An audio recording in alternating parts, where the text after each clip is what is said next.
बोलतील अजून आमच्या महिला कोणाला बोलायचं असेल तेही बोलतील. अगोदर तुम्ही बोलणार आहे, राणीताई बोलणार आहे.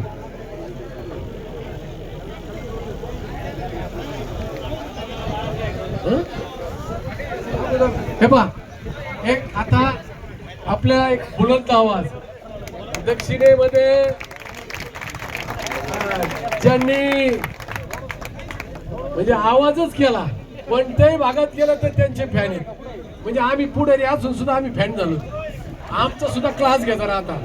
त्याच्यामुळं या ठिकाणी गोगरेताई आपल्याला आलेल्या आहेत.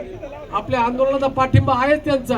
आणि आपल्या उमेदवारीला त्यांनी एवढ्या सभा घेतल्यात तर बाकीचं काय टोळ्यात एकदम जोरदार टाळ्याने त्यांचं स्वागत करूया.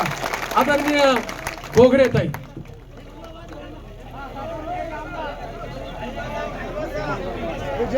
ऐका आता जरा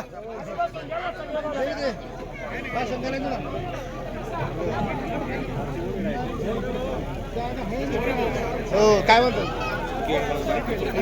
आदरणीय खासदार निलेशजी लंके यांच्या आंदोलनाला पाठिंबा देण्यासाठी समस्त इथे जमलेले शेतकरी बंधू आणि भगिनींनो, आपण सर्व शेतकरी आहोत.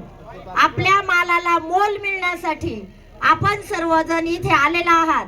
शांततेच्या मार्गाने व सक्रिय पद्धतीने आपण या आंदोलनाला पाठिंबा देत आहोत. आज आपल्या तुम्हाला कल्पना आहे, दुधाला भाव नाही, फक्त आश्वासनं आणि आश्वासनांची खैरात.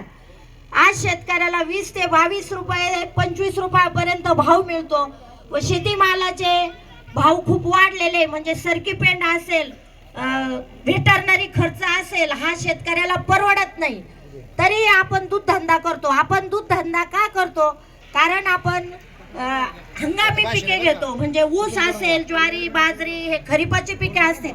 परंतु 8 दिवसाला आपला बाजार हाट, आपला उदरनिर्वाह, आपला प्रपंच, आपल्या मुलाबाळांची फी असेल, आपला दवाखाना असेल, हे सगळं आपण दुधातून खर्च करतो. दूध हा आपला प्रमुख धंदा असतो. जरी शेतीला पूरक धंदा म्हणून दुधाला मान्यता आहे, परंतु हे आपल्या जीवनाचं मोठं साधन आहे.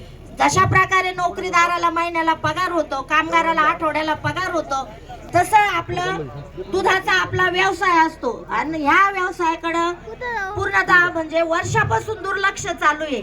शेतकऱ्यांनी इतके आंदोलन केले, मी राहता भागात आंदोलन केले, परंतु कुठेही म्हणजे एकदम हिरिरीने व शेतकऱ्याचा हा मोठा प्रश्न आहे, त्याच्या जीवन मरणाचा प्रश्न आहे, त्याच्या चरितार्थाचा प्रश्न आहे, त्याच्याकडे हेतू पुरस्कार दुर्लक्ष करण्याचं चालू आहे.